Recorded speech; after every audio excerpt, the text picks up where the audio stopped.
আজ বলবো কবি জয় গোস্বামীর আবার রোদ্দুর। 7 পা একসঙ্গে হাঁটলে তবে বন্ধু হয়, আমি বন্ধু নই।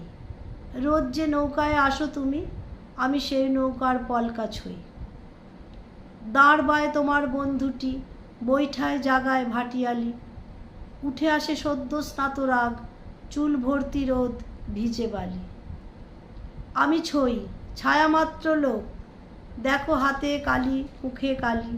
অগোচরে তোমাদের কাছে ঝাড়ি নিয়ে যায় লেখা ঢালি। সে রেখায় 2-4টে গাছ, সে গাছে 2-4টে ফুল কাঁটা, কাঁটায় কাঁটায় ছাওয়া পথ, সে পথে একসঙ্গে 7 পা হাঁটা।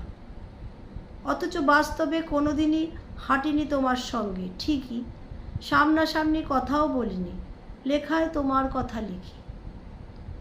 সেও কি 7 পাই হাঁটা নয়? পায়ে পায়ে মরুভূমি পার, বন্ধুকে জিজ্ঞেস করে দেখো, আমি বুঝি বন্ধু না তোমার? নমস্কার।